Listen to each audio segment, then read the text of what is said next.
2023 is progressing at a rapid pace with teams fighting as hard as ever, but to do so, you need a good car, and that's a whole other battle in Formula One.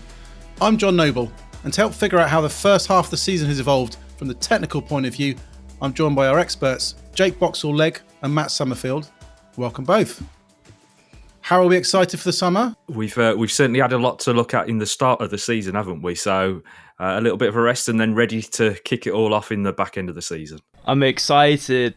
Beach, barbecues, sun are just some of the things that I won't be doing this summer. So I'm looking forward to it. Is that what you do during the season, Jake? Yeah, well, as we both know, John, I don't only work at F1 races. So, you know.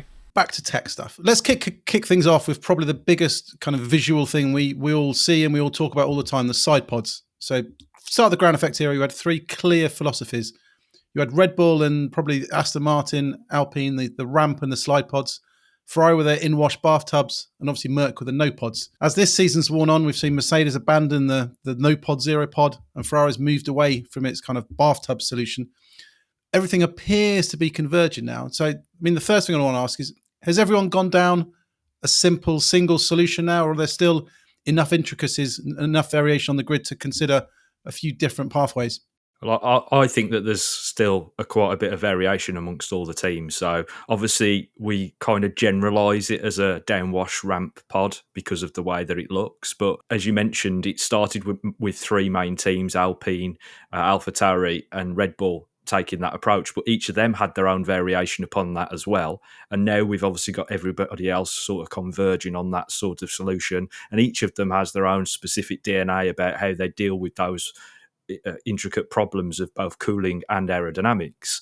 But on top of that, you got things like the Mercedes and the Ferrari, where they've gone from a really different concept and had to make quite a big switch in terms of the way the bodywork works, but they're still limited by certain things like side impact structures and things that can't really be changed in season. So when you think about it, there's probably different portions to the side pod that you've got to consider. So you've got the inlet end, you've got the middle portion of the side pod or the upper bodywork, and then you've also got the ramp itself. So if you think about McLaren as the latest iteration of it, Alpine and Aston Martin, that would be one group in terms of the sort of massive water slide side pods. You've then got a sort of gentle version of that with the likes of Ferrari and Mercedes adopting that, but a much gentler version of it. And then if we go to the front end of the side pods, if you look at what, say, Red Bull have just done with their inlet, a very sort of letterbox approach compared to obviously the likes of Mercedes, who can't adopt that approach because of their side impact spar and the fairing. You know, there's lots of variation in the overall design of the side pod, but we still generalise it into being a downwash ramp side pod because of the rear end of the side pod. And I think that's perhaps where the design language of each team is very different in terms of approach. But there's still going to be a huge amount of work go on into 2024 in the way in which the convergence starts to work across the grid, and obviously more ideas start to emerge. It's a little bit like we saw in 2009, I guess, when those regulations kind of first came in. People weren't really sure what to do because they didn't have all of those aerodynamic devices that were previously permitted on the side pods. So eventually you did see that kind of convergence towards the ramp. Then things started to sort of get a little bit messy with exhaust plane diffusers and co-under effect and that kind of thing. But we did sort of see a general trend, and we're kind of seeing that now. But as Matt said, yeah, a lot of it is being limited by what architecture the teams already had. So you kind of see with Ferrari, for example, it's kind of like a halfway house between what they had previously, which was that kind of bathtub type thing, and what they want to move towards. And so for 2024, you could probably surmise that with a fresh, not entirely clean sheet design, but with a sort of fresh architecture within the car, that's something that they'll trend towards as well. So yeah, I think this sort of like that general trend, but again, as Matt says, everybody has their own spin on it. We love a bit of variation when it comes to looking at Formula One cars, and side pods was the biggest difference. And I think Mercedes was perhaps the biggest outlier with its zero pods. The idea behind it was, purely to increase downforce because they felt that was the right path for this generation of cars. They kept with it this year, but it's not worked. Can you just explain a little about why the zero pod concept didn't work with this generation of cars and why the downwash solution appears to be the better answer? I think it's more to do with the way that the side pod interacts with the floor. And obviously, because there's so much of the downforce being generated from the underside of the car under this particular regulation sets, you then have to try to think of interconnectivity of these flow structures. Obviously, we've had that in the past with the likes of the barge boards that we no longer have. But when you think about the way that all of the teams have now moved to what they consider to be a wider side pod solution and how that interacts with the floor below it, how those flow structures all then lead to the diffuser at the rear of the car, that's the kind of thing that we're looking at. And obviously Mercedes went in a different route in many respects because of the way in which that they were dominant under the old regulations, and everybody used to shrink wrap, their bodywork on the side pods more towards the centre line of the car because it worked under that particular regulation set. But now we've moved to more of a regulation that's more driven by the underfloor rather than just purely a flat floor and a diffuser. Then that's where we're starting to see it become more of an interconnectivity with that particular side pod philosophy. JBL, we're well into now the second season of this ground effect era, and teams are always telling us that the key performance area is under the car. Unfortunately, apart from Monaco, we don't often get to see it. So we can't explore developments as they come and go. But in terms of the other areas of the car, what are the really interesting bits that stand out for you as kind of areas of development that have been fascinating to keep up with? Well, first of all, we should have got Ronald Vording in because he's seen more than his fair share of underfloors this season. That's one of our correspondents from the Dutch edition of motorsport.com. But yeah, I think honestly, we did talk about the underbody being super important, especially when these regulations first came in. But actually, a lot of it is, how is that being influenced? How is that being used at its best capabilities? And that's through the suspension design. And this has become a huge area that's been very, very open over the last couple of seasons. And I think this is something that Red Bull certainly cottoned onto first out of everybody. We talk about the big team at Milton Keynes sort of all developing that car together. Adrian Newey these days doesn't have like a massive hand in it, but he did have a hand in, pointing out that the suspension design was going to be very, very important. And so he did have an influence in that area. And we're now starting to see other teams get onto that. But again, they're limited in what changes they can make this season in particular. So that's kind of part of it. Back in the last few years with the old floor designs, suspension designs were sort of pretty much what's the best aerodynamic effect that we can have in this immediate area of the car, and that was kind of it. There wasn't really too much thought paid to how it influences the rest of it because it was so well iterated over that point in time that there wasn't really much else to do. But now, yeah, it's a huge part in how you lay out your suspension arrangements, what you do with regards to ride heights and things like that, with your spring rates to try and ensure that your underbody platform is stable, but the ride isn't too bad. There's so many different aspects to it, and I think we're sort of seeing a richer vein of development in that particular area than we have done for many, many years. I think more recently, one of the things that's kind of become quite interesting is the treatment of the rear wing end plate juncture. So the rules obviously are trying to do certain things to improve the way that the wake affects the trailing car. Now, obviously, the teams don't care about that. They just want performance. And so they'll bite away at the regulations to best find those performance points. And obviously, from an iterational point of view, I'm sure there's lots and lots of different things that the teams have gone through to get to where they're going right now with these particular designs. But it's something that we saw firstly from Alpine and then from Aston Martin, and all the teams have now started to adopt that. We've seen Ferrari, Mercedes, and I'm sure many of the other teams will be looking at that as well. But obviously, these sort of things obviously do have an impact on performance, but are going to make the problem of overtaking and following a little bit more difficult again. And obviously, that's where we over time, the FIA might start to step on some of these solutions that we're already starting to see and rein them in a little bit. But as it goes at the moment, they're still free rein, and the teams are starting to make quite a bit of development on those and at the front wing as well.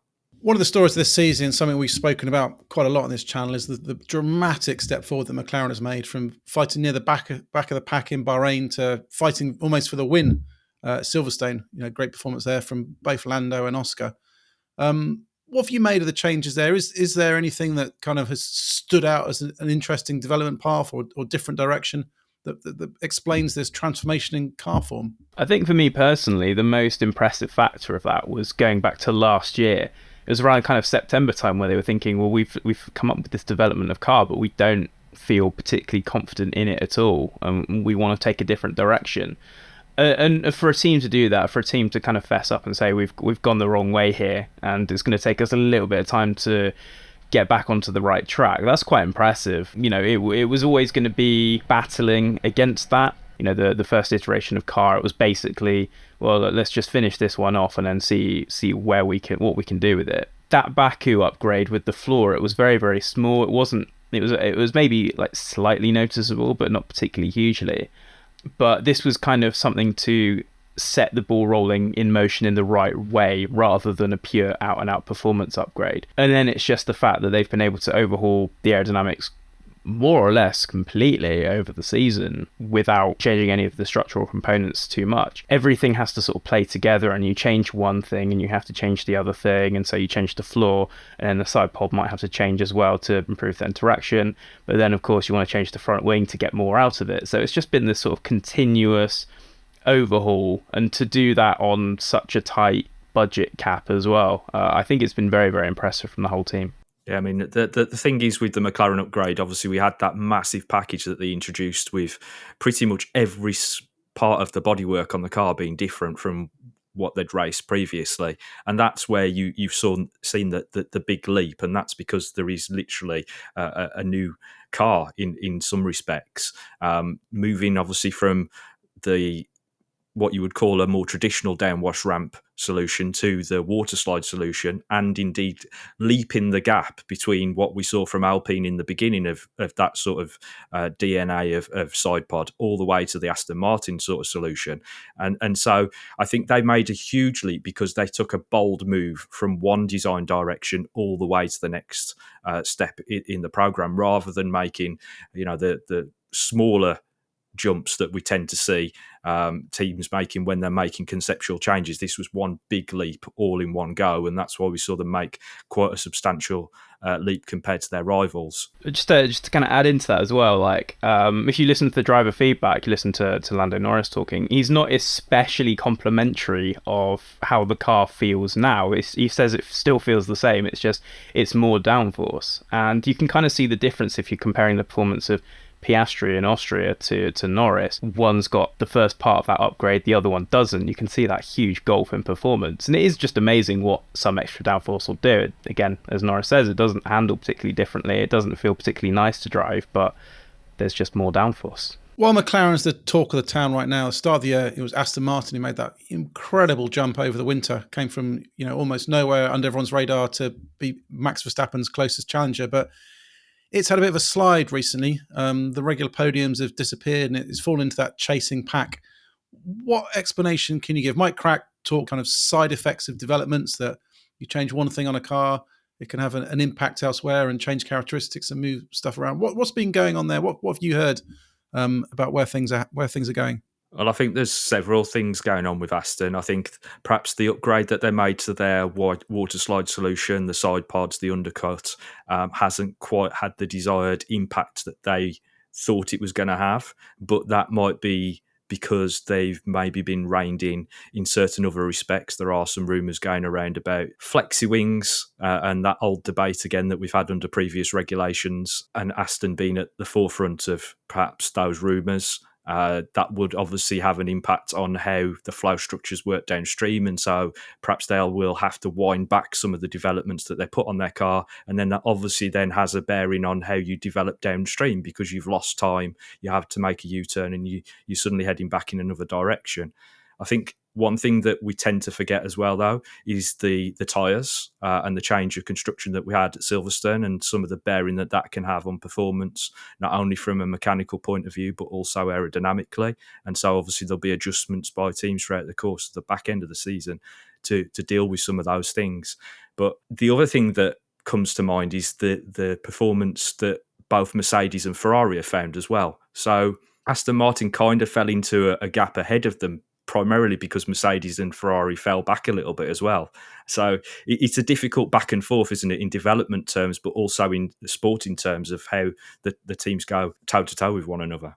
Whatever changes that Aston Martin has had to make, it has fallen back, obviously. As Matt said, I don't think they were entirely expecting to be there, but Ferrari and Mercedes just really didn't pick up from where they should have done. And I think it's not necessarily a case of Aston Martin entirely falling back. It has done to a certain degree, and obviously it has done in position, but actually it's kind of rather where it should be.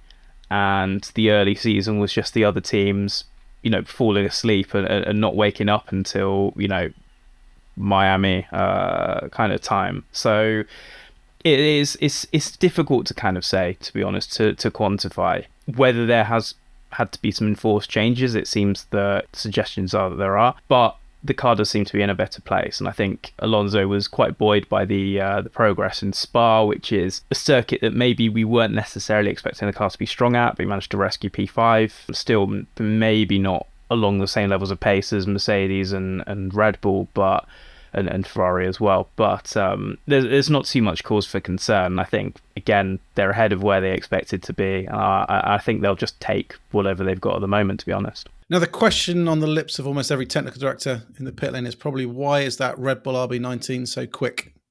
We've seen teams kind of take ideas and move forward with them, but that RB19 advantage still seems to be there. The impression I get speaking to both the team and others is that there's no silver bullet to it. There's no single reason why this car is great in one area. It just seems to be good in all aspects. What's your kind of view and verdict on just why has the RB19 been so dominant? It's just good at everything. Straight line speed, it can do that. Corner speed, it can do that. In the high speed corners, that's quite good as well. It's just good at everything. And in Max Verstappen's hands, even it's probably the weaknesses that it would have in the hands of another driver, they don't seem to bother him. So maybe there's a slight loose rear end that has been characteristic of the last few Red Bulls, something that Alex Albon struggled with, that Pierre Gasly struggled with, and something that maybe Sergio Perez struggled with last season when the car trended away from a more neutral steering characteristic. But for Verstappen, that's perfect because he can just go about his natural style, and it's just these two kind of huge forces clicking together and creating something that, let's be honest, is unprecedented dominance in F1. Obviously, as I mentioned earlier, they've got the suspension characteristics right because it gets the best out of the Venturi tunnels underneath. They're able to keep a consistent level of downforce in for the high-speed corners, whereas, some cars in Europe might lose a little bit of downforce, but the Red Bull just doesn't seem to do that. If you watch it cornering, it's just got the most stable platform I think I've ever seen on a race car. And part of that is just simply by mitigating dive, mitigating roll, and anything like that. So it's just this characteristic where you have everything that might be a problem for the car, and they've just ironed it out and made sure that it's not an issue. It's so impressive, and it's, even though it's difficult seeing this dominance week after week to kind of have a new take on it or have a new spin on it, to be there and watch it, it's just impressive. It really is. Yeah, I think one of the things as well, though, is that we're always looking for a silver bullet because we want the other teams to be catching up. And as JB has mentioned there, I think you find that the RB19 is just good in every single facet. And that is why they are so dominant. Most teams that in the past that have dominated in the sport have always had an Achilles heel, whether it be tyre wear, whether it be high speed, no matter what it is, there's always been an area of the car that has been a little bit let down by one particular design aspect, and the RB19 just doesn't seem to have those particular problems, and that's why they are or they have become so dominant, and Max is obviously taking advantage of that.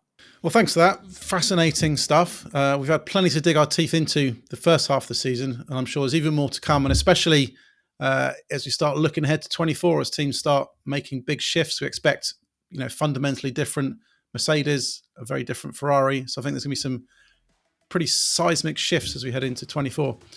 Check out our previous videos where we've reviewed each team's season so far. And also we've been through the data with Blake Hinsey, ex-Red Bull performance engineer, who's given us some fascinating insights into how each car performs, strengths and weaknesses, and where a few have got a little Achilles heels. If you enjoyed this video, give it a like and make sure you subscribe so you don't miss out on the rest of our videos coming through the summer break and beyond. Thank you.